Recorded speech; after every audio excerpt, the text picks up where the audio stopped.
Hello everyone, it's Gigabeef here, and today we're going to run through the most important changes that were made to Tarkov in patch 0.13 that weren't on the patch notes that we've found so far. Diving straight in, first and foremost, the single biggest change that I think has occurred is the availability of certain ammos at level 1 traders, most specifically 7.62x39 PS for the AK type weapons.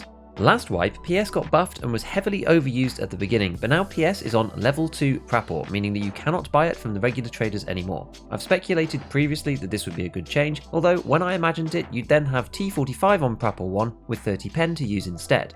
BSG did decide to go full bore on this and put T45 on Prapor 2 as well, which means that all you're left with on the basic traders is the terrible hollow point round with 15 pen.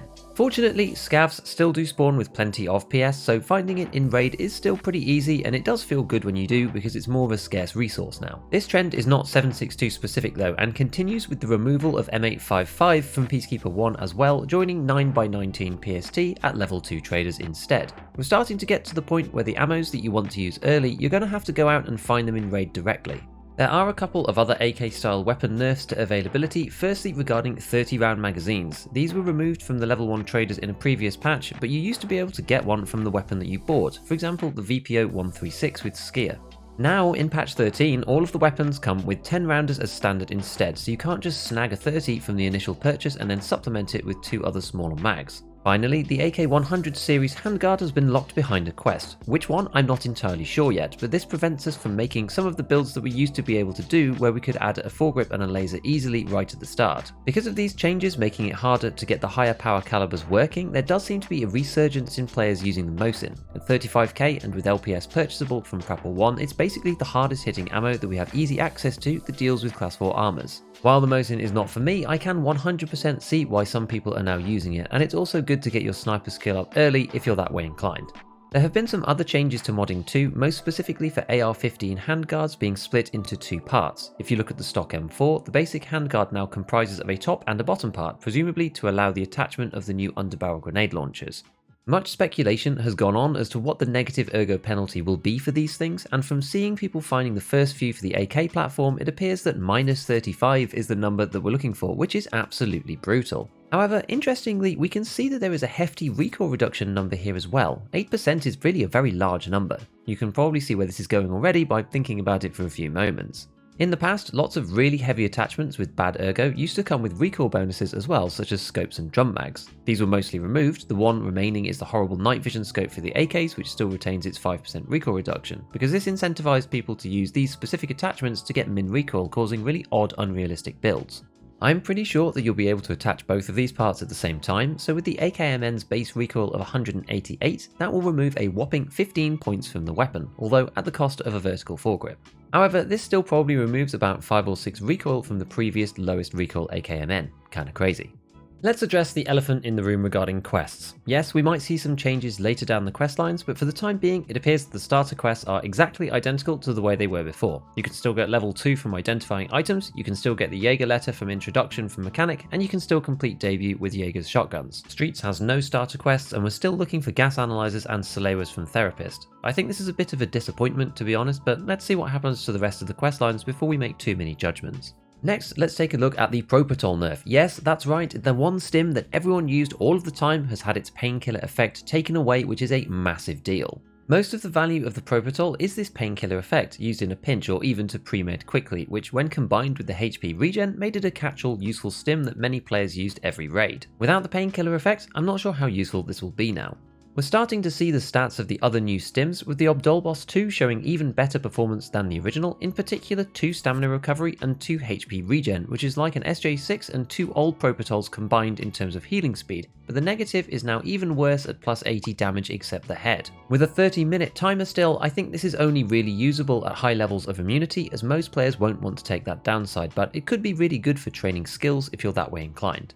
Tremadol is like a kind of boosted but slightly shorter version of SJ6 with plus 3 stamina recovery as well as endurance and strength bonuses, but only runs for 3 minutes. Her Photoran seems to be like a Zagustin in stopping bleeds, plus a 1.5 heal, which is kind of neat and prevents poison as well. Interestingly, it says nothing about radiation in the effect, so presumably that is just flavor text at this point. The PNB stim is a short strength boosting 10% damage reduction and strong passive heal of +3 stim, which looks to make it the perfect push injector. As none of these have painkiller effects, you're still going to have to use something like ibuprofen, Vaseline or Golden Star in combination to use them effectively. Finally, we have the SJ12, the new thermal stim, which has a 10-minute timer of cooling and gives energy and hydration as well, which is pretty cool, as well as a massive 30 perception, allowing you to hear further. Not sure exactly what +6 body temp does yet as a downside, but I'm sure we will find out. Now, we knew with the patch notes that we would be going into 0.13 with a new audio system, as BSG have replaced Steam Audio wholesale with Oculus Audio instead. Regardless of whether you have binaural sound on or off, the back end of this is now apparently using Oculus Audio in some form, so there is no choice here in what to use. Importantly, it does appear that some players are having massive frame drop issues when using the binaural sound setting, which is certainly a bug. If you're seeing half the frames that you usually do across the maps, try turning this setting off for the time being. As for the sound itself, it certainly feels different, but not necessarily in a bad way. It remains to be seen if this works properly yet. There have been many reports of players getting misleading sound, and I have had some instances of that myself, but given we're only using it for a few hours so far, it could partly be to do with unlearning Steam Audio and getting used to this version instead. That said, be extra careful on reserve and interchange, especially around vertical sound, because those maps are not completed yet for the finalized audio system, and you can certainly have situations where it feels that people are right next to you, but they are in fact on another floor.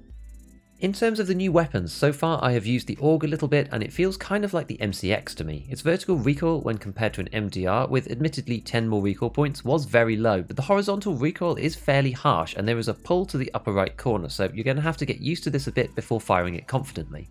Check it out in factory offline and shoot a few mags to see how it feels. Once we have all of the stuff unlocked, I'll very likely be producing a more detailed deep dive into how it feels and what we can do with it.